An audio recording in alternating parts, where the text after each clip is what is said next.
Party గెలిచి 2 నెలలు కాకముందే ఏదో ఒక తీర్లా కాంగ్రెస్ పార్టీని చిన్నగా చూపెట్టే పని అయితే ముంగటేసుకున్నాడు BRS working president KTR sir. ఇక రోజుకో దిక్కున కార్యకర్తలతోని మీటింగ్ పెట్టుకుంటా కొన్ని రోజులల్లా వచ్చే పార్లమెంట్ ఎన్నికలకు రంగాన్ని సిద్ధం చేసుకుంటా పోతున్న కేటీఆర్ ఈ తాపకి రంగారెడ్డి జిల్లా చేవేళ్ల కేంద్రంలో బీఆర్ఎస్ పార్టీ కార్యకర్తలతోని మీటింగ్ పెట్టి అధికార కాంగ్రెస్ పార్టీని ఎట్లా ఏమనుకొచ్చిండో చూడుర్రి.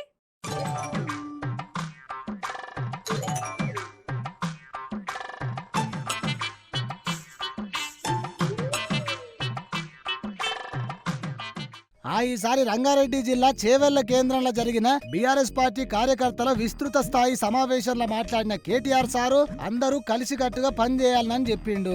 ఈసారి అక్కడ ఎంపీ రంజిత్ రెడ్డిని మళ్ళొక పారి గెలిపించి పార్లమెంట్ కు వంపుర్రి అని చెప్పిన సారు ఇగో ఇట్లా చెప్పుకొచ్చిండు.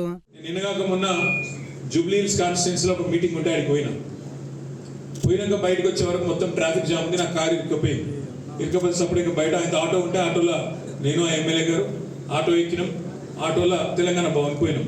ముచ్చట పెట్టుకుంటే పోయి నా తమ్ముడితో ఏం పేరు తమ్మి అంటే అన్న నా పేరు శాతం రమేష్ అన్నారు. ఏ ఊరు అంటే హైదరాబాద్ 25 ఏళ్ళకించి ఉండగా నాది ఆలేరు, అక్కడ మూటకొండూరు అనే ఒకటి ఉంటుంది ఊరు, ఆ ఊరు నాదే. మరి ఏమవుతుంది ఏం సంగతి అంటే మార్పు అని వేసినామన్నా మా గొప్పలే ఉంచుకున్నాడు అని చెప్పి అలా 6.5 లక్షల మంది ఆటో అన్న తమ్ముళ్ళు ఏ ఊరికైనా ఉండి మీరు ఆటో వాళ్ళకి ఇట్లా ఒకసారి ఇట్లా టచ్ అయింది అంతే పొల్లు తిరుగుతాను ఇదే మార్పు అయ్యారు అంటే ఏమైంది మీరు చూడు. ఇప్పుడు మీరు ఊళ్ళకి పోయి రైతులను అడుగురు, రైతుల దగ్గర పోండి మీరు. ఇప్పుడు మా బాలరాజు అని చెప్పి అక్షర సత్యం వెనకకెళ్ళి కృష్ణారెడ్డి చెప్తుండే ఇప్పుడు నాకు చెవుల అన్న నిన్న సేవలలో పొద్దున 10:30 కరెంట్ పోయిందంటే సాయంత్రం 5 గంటలకు వచ్చిందా 5 గంటలకు వచ్చిందని చెప్తుండే.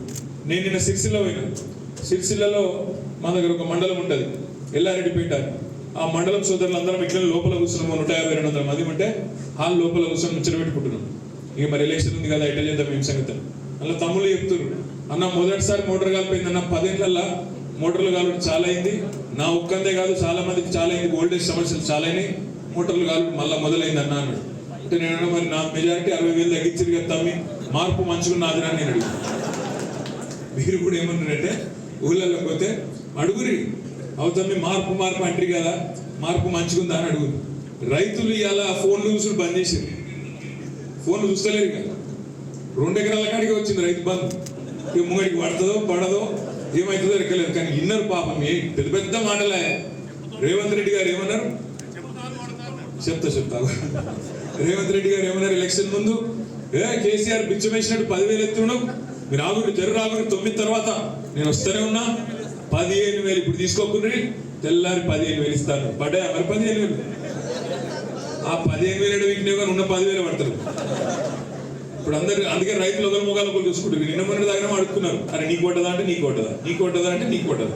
ఇప్పుడు ఏమైంది ఇక అడుగుడు బంధు ఎప్పుడు పడితే అప్పుడే పడుతుంది. ఏదో ఏ కాలం పెడితే ఎప్పుడో ఒకప్పుడు అని ఇచ్చిపెట్టింది. వాళ్ళు రైతులు గరం ఉన్నారు ఊళ్ళలో. తెలుస్తుంది మార్పు ఏమైందో తెలుస్తుంది.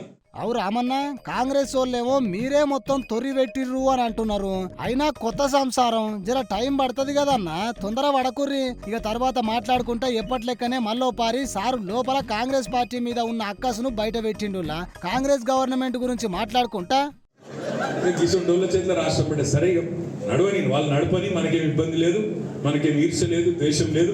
ప్రజలు మనకు 10 ఏళ్ళు ఇచ్చిర్రు, వాళ్ళకి 5 ఏళ్ళు ఇచ్చిర్రు.